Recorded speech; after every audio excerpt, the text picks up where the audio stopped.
Final movie in the Venom trilogy is now out, Venom The Last Dance. Let's review it.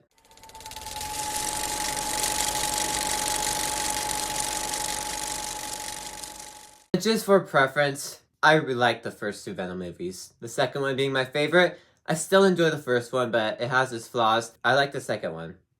I know a lot of people don't, but I really like the second one the most. Now with that context, let's review Venom The Last Dance.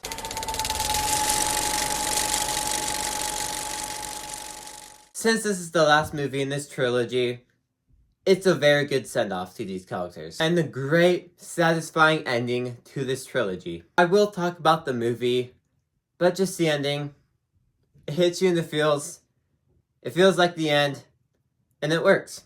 It works as an ending to the trilogy, and you're saying goodbye to these characters for the last time.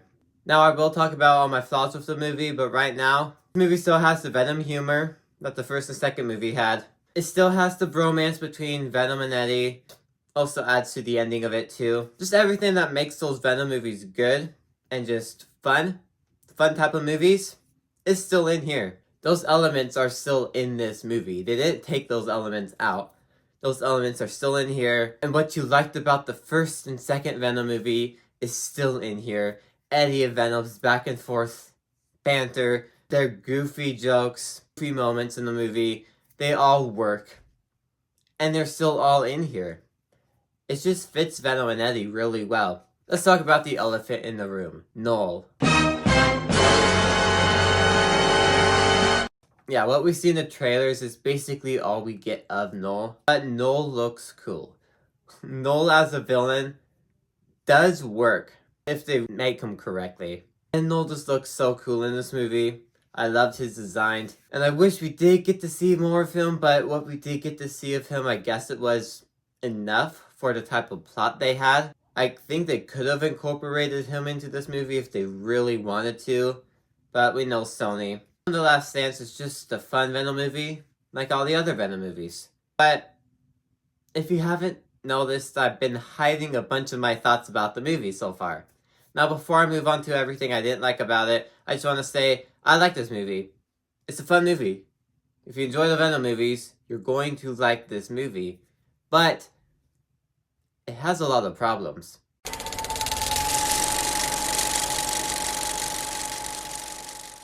Now in my opinion, this is the weakest Venom movie out of all three of them. It just has many flaws that stick out to me. I talked about the Venom humor in the I like section, but it's not in this movie as much as you would like.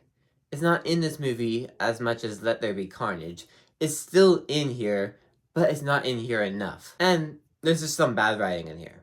Some bad dialogue delivered, and you can tell the script is just a little off.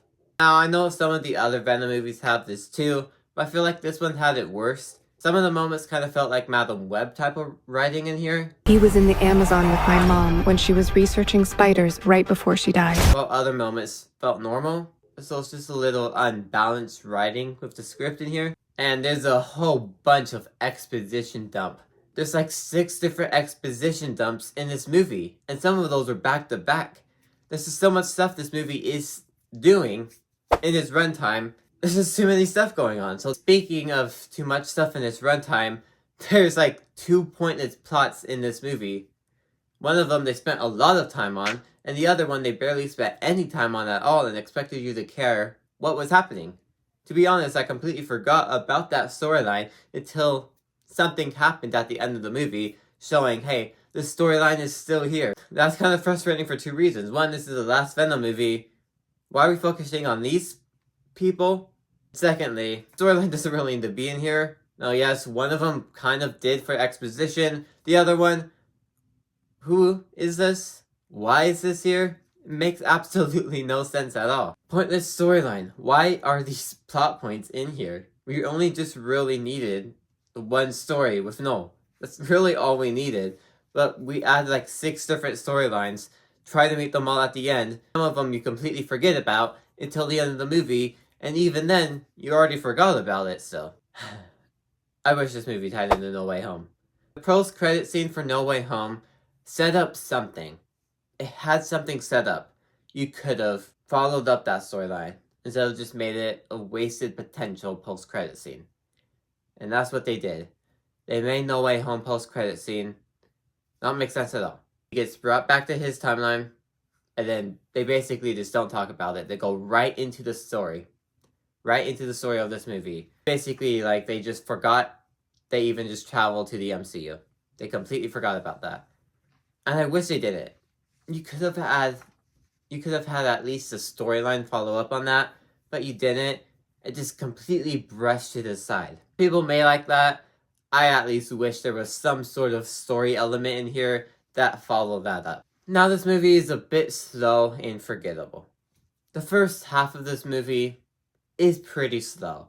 It's been setting up all these story beats, some of the pointless ones too, and every time it cut away from Eddie, I wasn't really interested in the story. When it cut back to Eddie, I was more interested in it. So every time it cut away from Eddie, the movie was slow because no one really cared about that plot line, and you could have been using it for something more important in the story. And I only watched this movie about an hour ago. It's not that memorable. It's not that memorable of a movie. One of those movies that you go watch and kind of just forget about it as the day goes on. You still remember that you watched it, but it kind of just leaves your mind. Nothing really impactful. Nothing really in here that makes you go, wow, that was a great movie. Because you don't really have that scene in here.